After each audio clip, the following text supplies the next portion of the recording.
Well, we're Hello, we're back. It's anyone out there?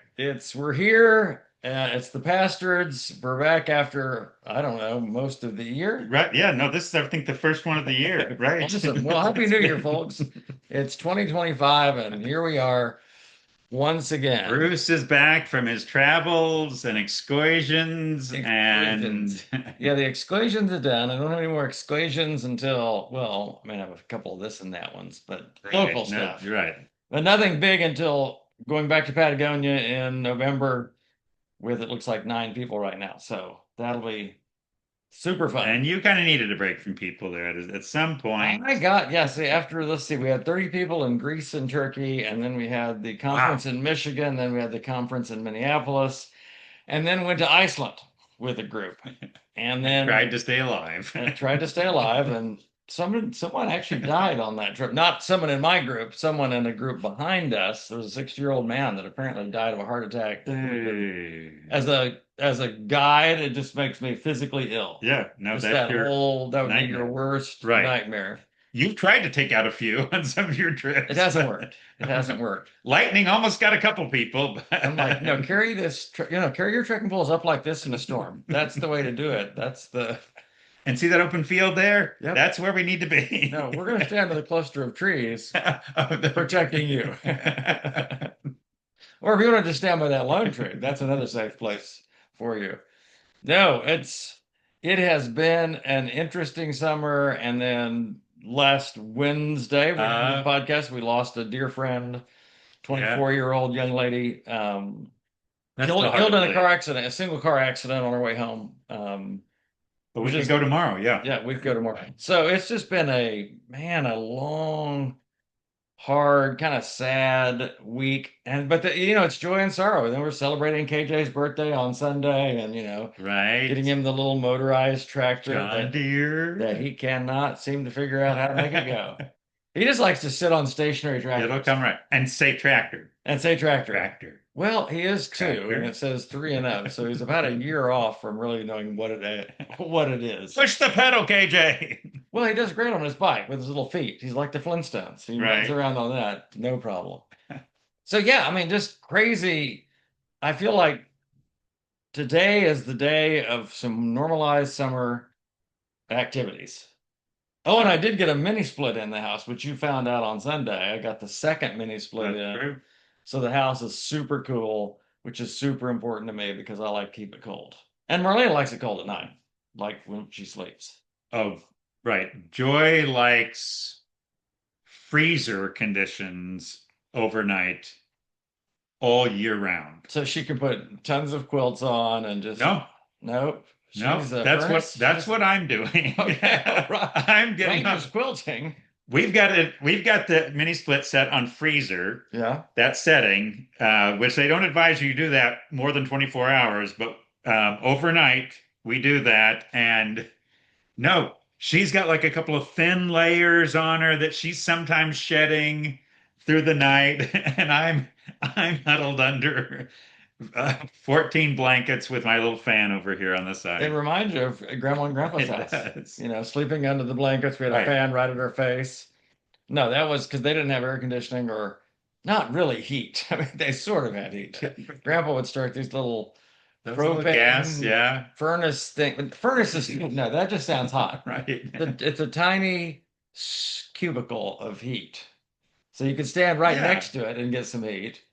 But then by 8 o'clock, he's turning that sucker off. No, Like I you weren't said, right, and that was certainly wasn't going on overnight. You no, were not. gosh, no. No, Grandma, she would lay so many quilts on us. Remember, we couldn't move. Like, he would just like, I, It I was can't. great. It was just the greatest feeling in the world. Well, now what's the name they call it? They Like, have wait, weighted right blankets. now they have that's. We had no idea. We were experiencing therapy. Yeah, they sew lead right into them, and it's like, So that these, well, and these quilts were ones Grandma made. and I mean, they were they were very they heavy. They they were were made out of they heavy, were not comforters. These were like the heavy things but they were comforting. that they were very comforting, which is ironic in and of itself. Trying to think what else has gone on. I mean, what have you been doing all summer? Selling CDs? I have been selling CDs. That's where, believe it or not, there's a market for audiophile high-end collector CDs that you would not believe. So yes, I've been doing that and missing you and the podcast and But you've been doing being some together. teaching at Cornerstone, I think. The nonprofit that we started back in A 2010. couple times a year, I'll come in. They'll I saw a picture of you do at a maybe a thing, Cornerstone yeah, thing. of kind of a view of poverty from my neighborhood, and Okay. kind of an understand some of the factors influencing poverty that and that coming out of the stories of people that I know and live with around. And I enjoy that a lot. That's Good um, times. yes. You remember now it's been so long that we actually build this podcast now around, you may have forgotten a song. Hmm. Did you remember a song? I did. I picked the song ZZ Top's Jesus Just Left Chicago. Once again, a song I had not heard of before Bruce. Bruce said, "This is our song." So I had to listen to it. Yes. Which was, and it was interesting because I was a ZZ Top fan. I didn't know this song though when I was listening to ZZ Top. See, I did ZZ somehow. I missed ZZ. ZZ did not. Well, Yeah. it's interesting. They weren't actually a rock band. So they're much more of a soul funk Yeah. um, jazz band, and this particular song has a lot of swing to it. Oh, Dun dun dun dun dun dun dun. ZZ Top. All I had was an image, beard, Uh-huh. sunglasses. Yeah, really long beard, sunglasses, and guitars. Right. So That was my. You would ask me, tell me about ZZ Top. Couldn't have named a song. right, I don't know what they look like. No one does. They've had sunglasses on all their life. They had the long, super long beards before those were a thing. Now everybody's doing the long beard. It's hilarious. Everyone looks like kind of a leprechaun or an Right. elf with the monster beard. But I watched the documentary on them, and they never Really? planned to be a rock band. They ended up doing some rock songs, but they were much more black influence, soul, jazz. Like I said, this particular song, a lot of funk, a lot of swing Yeah. to it. I mean, I love the beat on it. It reminded me of Journey's song "Loving, Touching, Squeezing." Same beat. Dun, dun, dun, dun, dun, dun, dun, dun, dun. But the reason I picked the song was Why did you pick the song? I picked the song because I liked it. It was the idea that Jesus is always up to something. He's on the move. The whole song, Jesus just left Chicago and he's going to New Orleans and he stops in Mississippi, turns muddy water into Into wine. wine. Then he's off to California in the forest and the pines. It reminded me. There's two things I liked. The first thing that struck me when I listened to it was like, this is the early apostles stuff. Like Marlene and I are reading through the book of Acts, so we're through I think Acts 16 right now, through at least Paul's second missionary journey. Okay. But what I realized different about the church then, because that you could have named the book of Acts Go. Okay. They're just going. It's just they're constantly moving. When we think of church, I was thinking about this when I was mowing the other day. We think of stationary. Hmm. It's sort of a building that's stationary that you come to, and a little more like they would see synagogue. Right. And yet when you watch the early apostles, and they're just going. They're constantly going. And wasn't Jesus' last word like send? He said go. Yes. Go, Yeah. make disciples. So go and other place. I'm sending. You're going to go first in Jerusalem, but yes, going. Judea, then Samaria, then Right. to the ends of the earth. And it's interesting, and some scholars have even, is it opined? Let's go with that. It's where they gave an opinion that the persecution of the church was something that God used was critically important in To the get them, dispersion of keep the them going. to get them out of Jerusalem. Right. Because they were loving Jerusalem. I mean, when the Holy Spirit Right. came at Jerusalem, and this is human nature, 5,000 people come to Christ. Who knows how many men and, I mean, women and children in addition to that. So you've got this big thing. This is what we would call a mega church going. This is a big thing. Yep. And the temptation for big things is to remain stationary. Hmm. And God's like, nope, you're going to go. Here's how Right. it's going to happen. Yep. We're going to put some really crazy people in power, and they They're are not going fine. to like you. They're not going to like you. And the Jews aren't going to like you because they think that you're actually teaching a different God. It's interesting, Roger, as Marlene and I are reading through Acts, they keep arguing that they're teaching a different God, a different God, a different God. And Mhm. Paul argues back, no, I'm talking about the God of our fathers. It's the same God. But I just thought that was a cool song because it's this part of it was that Jesus is always going, he's always on the move, and he's always up to something. And there was a bit of Santa Claus in it too. Like he sees you when you're sleeping, he knows when you're awake. And one part of the like one lyric in the song says, "You may not see him in person, but he'll see you just the same." Now, some people see that they hear that lyric with dread. Yeah. So my son Zach has got a lot of funny things on his refrigerator, like little stickers. Yeah. Most of them I can't repeat on the podcast, but one has got Not family friendly. no, one's got a what I would call a typical Anglo-Saxon Jesus, with the robe and the long hair, and he's white. He's got his finger pointing. He's going, I saw that. So a lot of people, when they hear he'll see you just the same, they have this sense of dread or, oh, he saw me do this bad thing. But man, I think it's the most comforting thing in the world. Yeah. It's back to the last thing he said. He said, go. And then he said, low. Stay low. No, he just said in the King James, lo, I'm with you always. Up high, you're in trouble. You're on your own. Well, I love the vibe in the song of just the reminder again of the humanity of Jesus. And when he came, he just did what we do. Yeah. Like so if Jesus showed up, if the time was right, if the everything come together and it was now, yeah, he'd be taking a plane.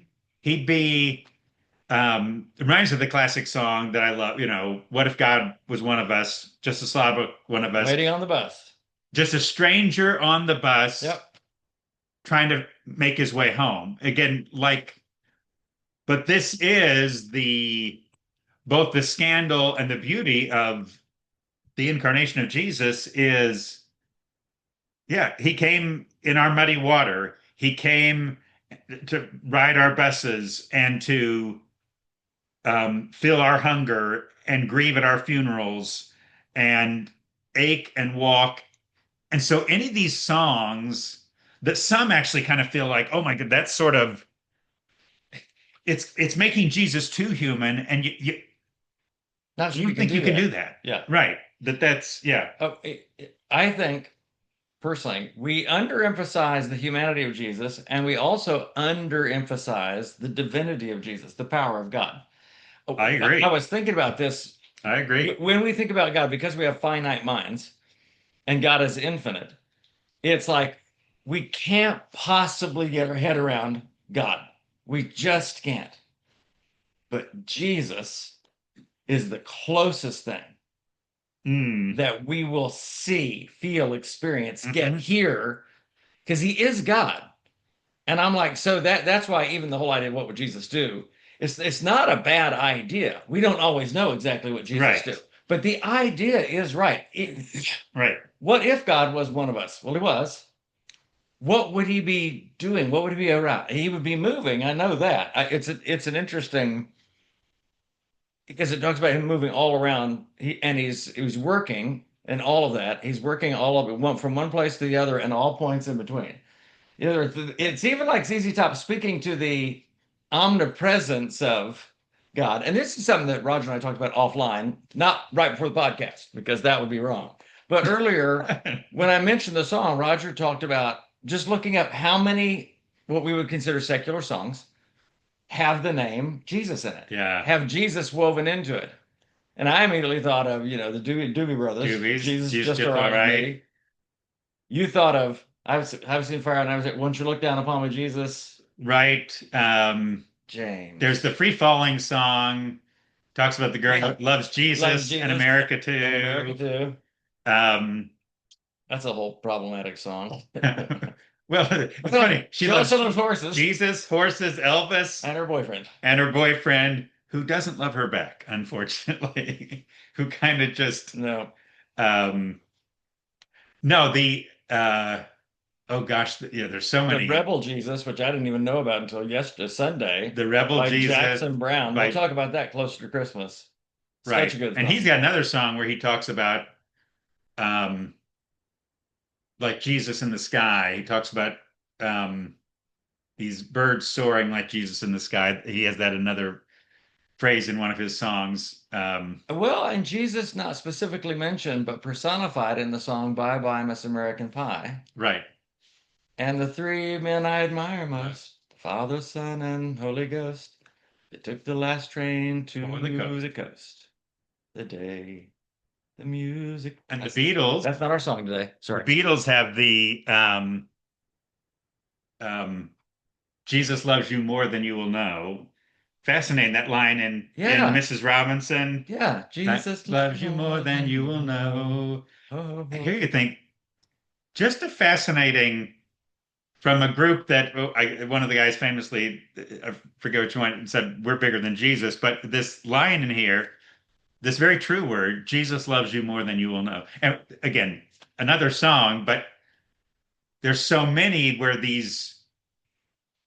Jesus shows up, and it's Well, and yeah, it's very, very and it interesting. struck me, and I hadn't even think about it when you said that about the Beatles, but how much of Jesus is woven into American culture. Yes, In other words, most people in America know about Jesus. right. I mean, it's not like we've never heard of that. You've got the symbol of the cross. Lots of people wear crosses or have crosses as tattoos.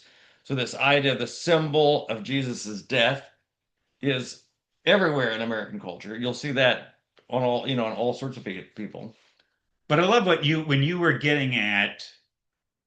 I think this is why Jesus is consistently compelling, even hard to ignore, even if you're kind of troubled by him. Although so many are just admire or um, that, well, it is God. There's something about the one who made us. Um, Even the Cheryl Crow song, "Who gave us the light in our eyes." You got to Yeah, talk to the such a one good who song. makes you. Yes. Yeah, it made you. So again, this part of the compelling of Jesus is we're made in his image. This there is a connection.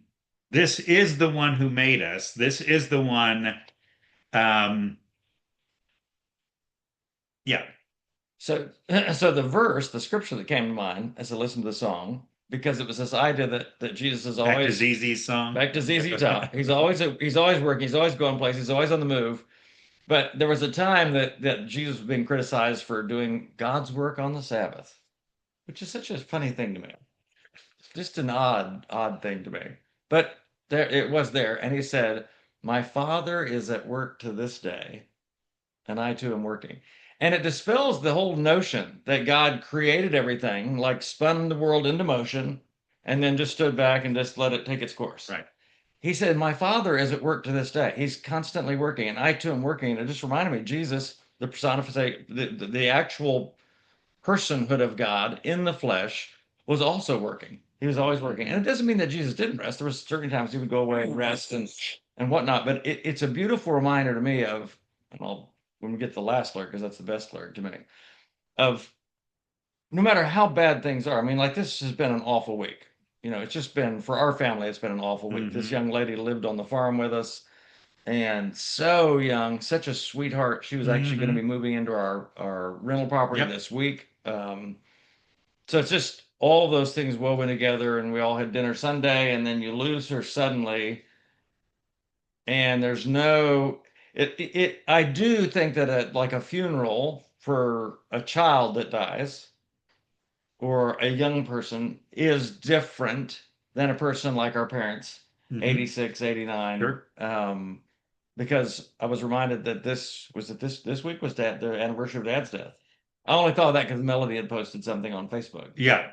I knew it was August. I was actually literally this morning trying to remember the day. I knew it was 7 weeks to the day after Yep. mom passed, Yep. but I didn't. So yeah, somewhere around the 10th, I think, August Okay. 10th. Okay.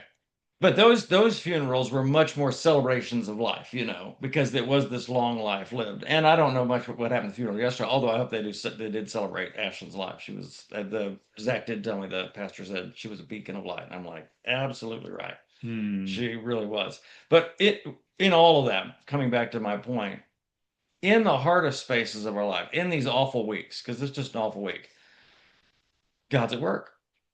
God's at work. He's at work to this day. There's never a time that God's not working. And I find so much comfort in that.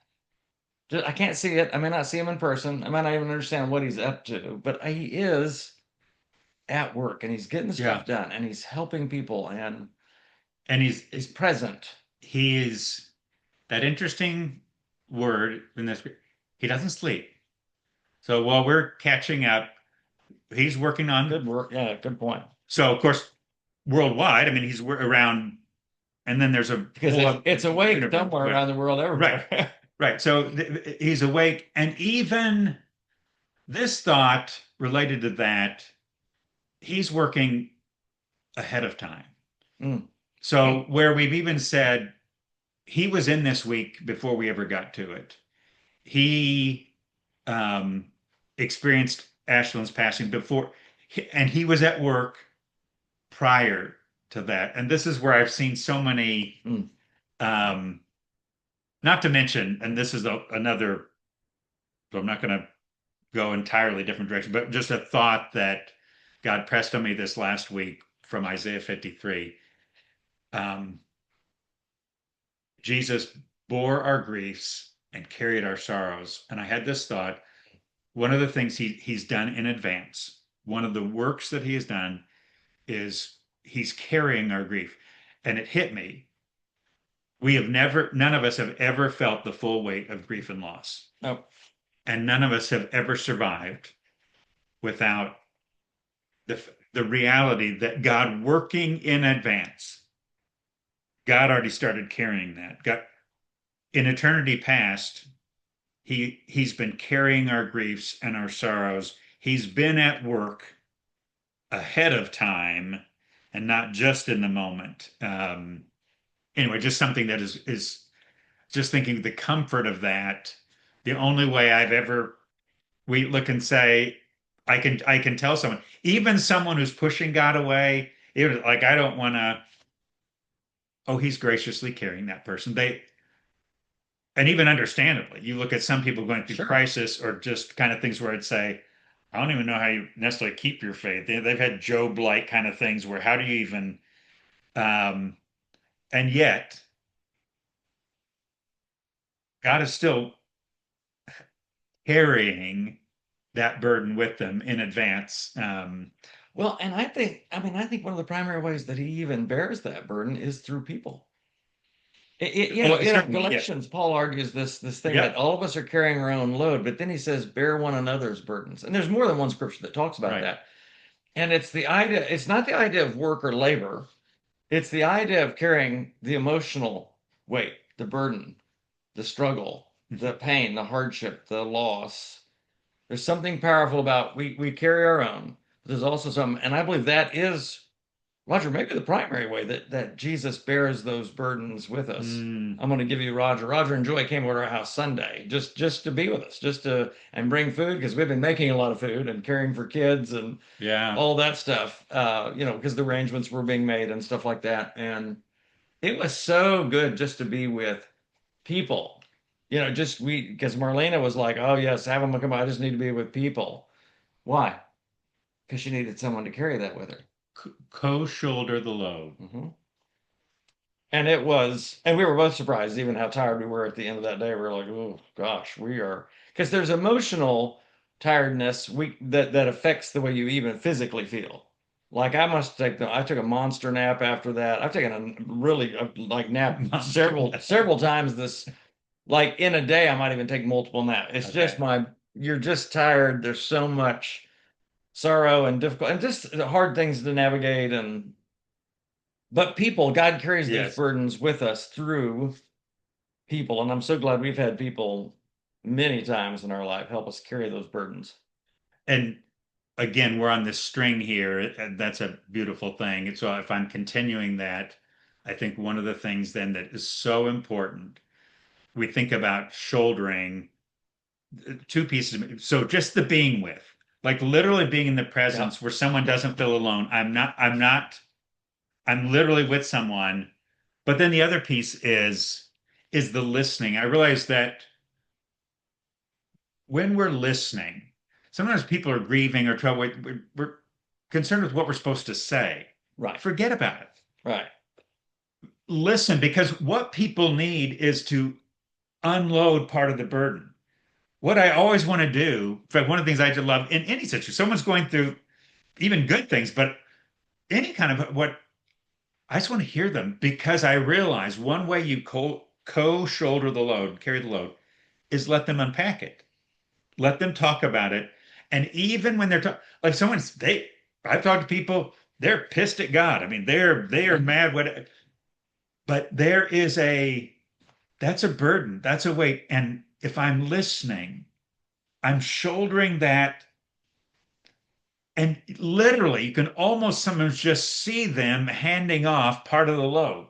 That just the speaking it, Yeah. just the naming it, just the saying it, I'm so angry, or I'm so sad, or I just want to cry all the time, or I want to get this revenge, or whatever. Just that is a part of the shouldering that we do just with being with and listening and shutting up. Yeah. Well, and that's Krista Wells, my favorite song right now. I mean, in the last 10 years about suffering. And that, well, but basically, I had to minister to someone who's suffering. She talked about a friend who went through um, the loss of several family members in an accident. And he said it was like living in a house while it's burning down around you. You're just sitting in a chair. And so she wrote a song called Come Close Now. And she talked about, what shall I bring to your fire? Shall I sing to you while the roof is coming down? Can I hold you as the flames grow higher? And she talks about the reality that there's parts of her that wants to back away, that it's too awkward. I don't know what to say. I don't have Hmm. words, so I want to leave you to yourself. But then she says, "Can I come close now?" And that's a space that we're in right now with different family members that are grieving. It's like it's hard to know when you can come close and when you bear from a Yep. distance, From it. Yep. um, and help in just intangible ways that you can, whether that's stuff around the house or Because everyone unpacks their load differently. You can't, yeah. and so again, yes. Oh, and I realize some people want to carry the load themselves. Mhm. And I'm the world's worst at if I don't ask for help, I don't want it. It was so, it's so, of course now it's hilarious to me that Marlene has been married with me 41 years and she'll still ask me, "Hey, do you need help with that?" And I'm like, but so one of the funniest moments in Iceland, because I was helping ladies set up tents in the wind and stuff like that. And this one lady kept asking if she could help. And I'm like, "No, it's really kind of sort of one man. I need to do this thing." And then she was trying to help and she was lifting up things that was making it harder. And so I just sort of bore with that. But then later it came up in a funny way. Someone was saying, sometimes people ask, some people, more prone to ask for help and some people are not. And I just laughingly said, yeah, unless I ask you for help, I don't want your help. And I was hoping it would carry over into all the other stuff that we were doing. It did It did not. not. No, because I think it's for some people it's like it's really just kindness. It's like it's actual normal kindness. Like everyone should do this. Mhm. But I realize as a journal, I don't ask people if I can help. You know why? You Because don't I like don't want people? someone to ask me if they need help. If someone asks me for help, I'm going to jump in there faster than you. I mean, can you get that thing for me? Sure, I'm on it. But if I see that you need a thing, I'm not going to just like run and get the thing because I'm like, he wants to get the thing himself. I know that. You know what I mean? But okay, Except not everyone's that way. exactly. He's Right. not that way. That's why Jesus said he went from Old Testament was love each other as you love yourself. That was the Old Testament law. He flipped the script and said, now we're doing a new thing.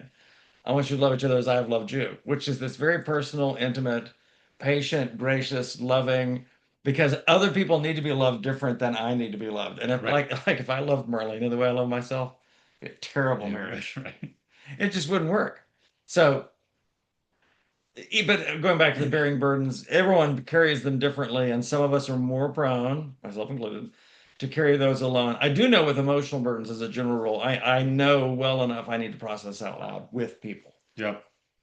There's a place I need solitude, but there's also a huge space where I need people and I need to walk through that stuff with people. Just and for Marlene and I just sharing some stuff, just some of the events of the week, I think was great for us to have you enjoy as listening ears for that to happen, which was good. And I think if you're coming back to ZZ, I mean, to this theme about the song that you love, that I mean, this going piece, I think going speaks of like going where people are going on their terms. Yeah. Like having people come to me is more about me, my comfort, my. But even if you think about like in grieving, I'm going where it's not comfortable. I'm not just waiting for. No, I'm gonna step out, and stepping out is always risky. It's always there's a cost attached to that, Yeah. but it's going.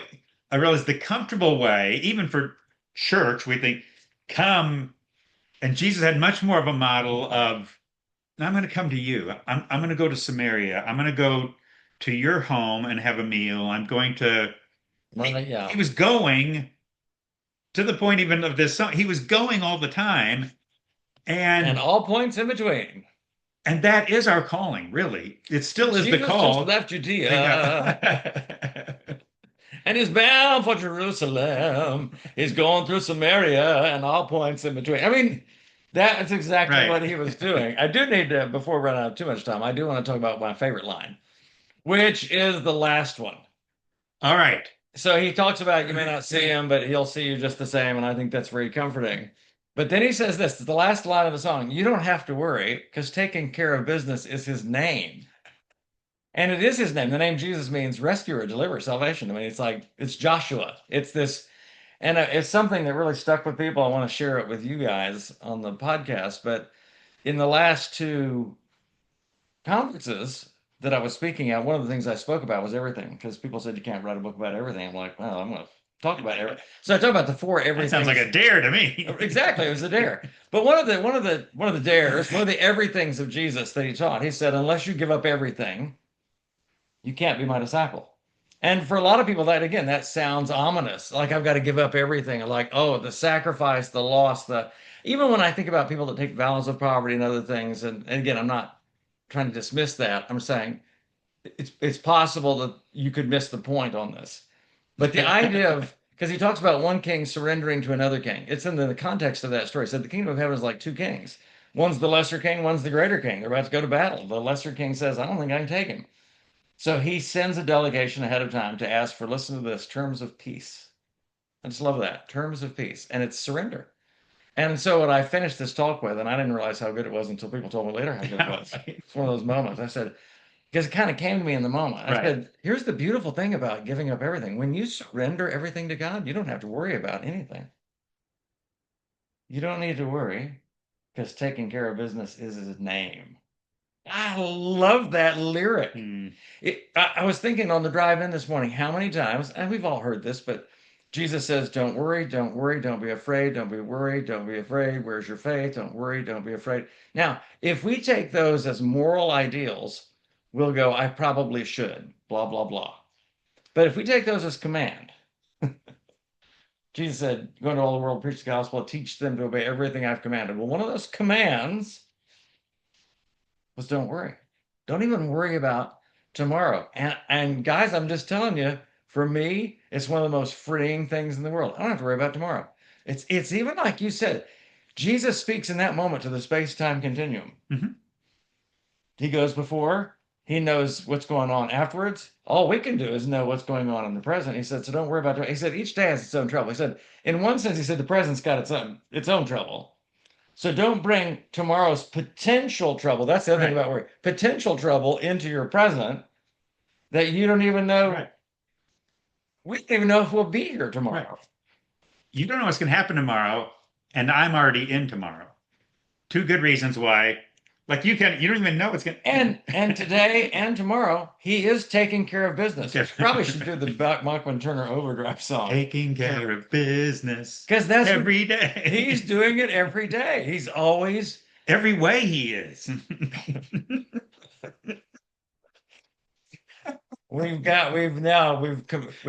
we've moshed up songs. We've never mentioned We did a- so many we songs did a in mashup one. of 6 Let's see, songs. we got ZZ Top, Bachman Turner Overdrive, Taking care of James business. Taylor.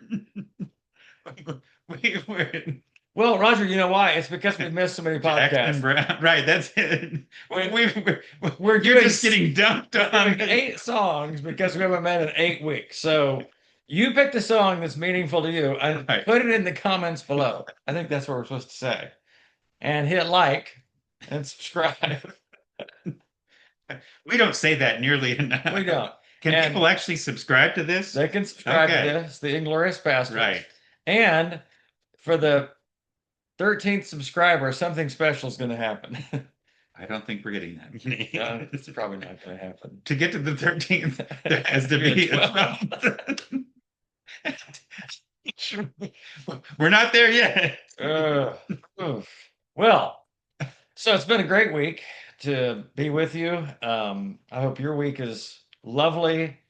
It's Tuesday. Oh, this other, it's weird. We're doing it on Tuesday. We are doing it on Tuesday. Yes, that's. Might have been posted early to freak people out. I don't want to freak them out. They're like, They "Is thought that we from 8 weeks they thought ago?" we expired. Right. Right. No, we died. We're like, Stopped. I guess they stopped doing the podcast. Right. No, This is going to be a shocker. we are still doing the podcast. It's just a bi-monthly edition right now. Is that every other month? Bi-monthly? I have no idea. I think it is, because that was the Joyful Woman magazine. It's bi-monthly, which meant every other month something came out. So we'll be seeing you in October. Maybe November.